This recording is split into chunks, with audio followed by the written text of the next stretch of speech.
Let's talk about the superfoods that are the best foods for the kidneys. Now, I'm not talking about preventing a kidney problem. I'm talking about if you already have kidney damage. So let's say you have this chronic kidney disease. What do you eat? That's what I want to talk about. Now, the kidney is composed of these tiny little things called nephrons, okay? Not neurons, nephrons. And a nephron is a super sophisticated, complex little filter that doesn't just filter, it regulates a lot of things in your blood. So it does filter waste, but it recycles a lot of electrolytes and hormones and minerals and vitamins and protein. So when you end up damaging these filters, you're going to have to really shift what you eat, because now you're going to have a buildup of phosphorus, potassium, sodium, with deficiencies of other nutrients as well. So you can't just eat the same thing you've been eating. I highly recommend you don't go out to dinner. You make your own foods and try to make these foods as whole as possible. I would not consume anything refined. And also you need to understand the number one cause of kidney damage comes from having diabetes, which is a high sugar situation. So you're going to have to cut the sugar right out. And also those things that create more damage than sugar, that act like sugar, like the starches. I'm talking about maltodextrin, talking about the modified food starch and the modified corn starch, things that are really ultra refined. So no more eating anything out of a box or a can or any quick junk foods. You're gonna have to really think through what you eat, because what I'm gonna show you will definitely extend your life. There are other things that can destroy the kidney as well. Drugs, medications, alcohol, especially pain medication, smoking, junk food, ultra-processed foods. And that's a combination of like the seed oils, the corn oil, the soy oil, the cottonseed oil, the canola. You need to just get rid of those. So let's start with protein, okay? What type of protein should you consume? Because you don't want to do a lot of protein. You want to do a moderate to slightly lower amounts of protein. And you really want to think with your protein, because most proteins have high amounts of phosphorus. So we don't want to overload the kidney with too much of that. And by the way, when you're doing this, always work with your doctor, because they're going to be monitoring your levels of these nutrients to make sure that they're in check. But I want to give you some other things to think with that you're not going to find usually when doing the searches on the internet. So let's start out with the lower phosphorus proteins, because that is the problem with a lot of fish. It's high in mercury, and mercury also can cause an autoimmune disease with the kidney. And the most mercury exposure is probably from fish, but fish also has selenium, or at least certain types of fish, like sardines and salmon, but both of those are a bit higher in phosphorus. I would just consume them not as often as the other ones, but definitely on a regular basis. And I think out of all the fish that are the lowest in phosphorus, it's the cod fish as well as the sea bass. But I would avoid turkey, liver, like beef liver or any type of liver, because that's going to be high in phosphorus, egg yolks, okay, and nuts. Now, nuts also are loaded with this other thing called phosphates, which also can irritate the kidney and block certain nutrients that the kidneys need, like zinc and other minerals. So it's going to make it more difficult to get the nutrients that you need. So when we're talking about the kidneys, we're talking about consuming foods that have the lowest amount of toxicity. And I'm not just talking about the chemicals in the food, which are the obvious things, and the GMOs and the conventional foods, but I'm also talking about the toxicity of other things in food, like oxalates, so especially if you have kidney damage, can really tear up the kidneys. So you want to avoid things like almonds, spinach, and chocolate. Those are three big ones loaded with oxalates. And oxalates can increase inflammation of the kidneys. And we also have other things in certain foods like tannins. Like I wouldn't consume black tea, but green tea is low in tannins, so that would be fine. There's also this thing called lectins, right? Now, I believe that lectins are not a problem unless you have, gut damage or liver damage or kidney damage, or especially intestinal damage. But when you have kidney damage, probably want to eat certain things that are lower in lectins.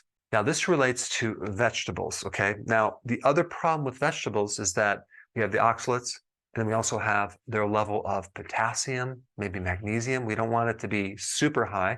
So what vegetables would be very safe to consume for someone with kidney disease? Well, number one, asparagus. Asparagus will also decrease the load of this waste, like uric acid waste, ammonia. Celery is another one that can actually decrease the uric acid, and that's also low in these other nutrients that I just mentioned. Another one that's safe would be lettuce. I'm not talking about Swiss chard or the beet greens. Those are high in oxalates, okay? So you probably want to avoid those. So we have asparagus, celery, lettuce, avocado, cucumber, garlic, cabbage, cauliflower, and mushrooms, even though a mushroom is not a vegetable. And they also create like more of an alkaline effect. So if there's a bit more acidity that builds up, these will help neutralize that. The ones that you should probably avoid because they're high in lectins would be the eggplant, the potatoes, the beans, the grains, and like I said before, the nuts. So if you focus on the list of vegetables that are on the OK list, you'll also get a lot of antioxidants, and that's going to prevent a lot of the free radical damage that's going on in the kidneys. Another really good food to consume for advanced kidney problems would be spirulina. It's a type of algae that seems to be very good for advanced stage kidney problems. It has a lot of things. It has vitamins and minerals and phytonutrients and chlorophyll. And spirulina can actually decrease the kidney burden of its toxins, so it helps to reduce the toxicity of your urine. At the same time, helping you with anemia, which is one side effect of having kidney problems, as well as help balance the fluid retention that you see with kidney problems as well. And one additional thing I want to mention that damages the kidney is CAT scans of the kidney itself. Very unfortunately, I had to have 2 CAT scans, or maybe 3 of my kidneys for various reasons, but I had to have it done. But the problem is but that's a lot of radiation put into your kidneys, which potentially can damage the kidneys themselves. So if you have a choice between a CAT scan or an ultrasound or a CAT scan and an MRI, choose the ultrasound or the MRI, but not the CAT scan unless you absolutely need it. Now, another really good food for the kidney to decrease the toxicity is fermented foods, sauerkraut, kimchi, pickles, really good for the kidneys. Make sure you get the sauerkraut, the kimchi in the refrigerated section of the grocery store, so it's raw. Also, avocados have a really interesting type of fat that's really good for the kidneys and the liver, and also that fat can help extract phytonutrients that are more fat soluble in your salad. With the next thing on the list, which is extra virgin olive oil, another really good oil for the kidney. It's anti-inflammatory, it's loaded with phytonutrients, vitamin E, virtually no phosphorus. Now, as far as hard cheeses, they're high in phosphorus, but cottage cheese, make sure it's organic because they add this modified food starch in commercial cottage cheese.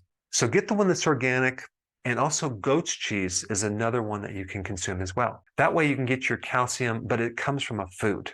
So we want these foods that are good for the kidneys, that provide the right amount of nutrition, but not too much. I would recommend getting your nutrients from the food and not from supplementation, except for vitamin D, because it's going to be really hard to get your vitamin D. And vitamin D is going to be very important for your kidneys, because also realize that it's the kidneys that helps convert the inactive to the active vitamin D. And the liver does some of that too.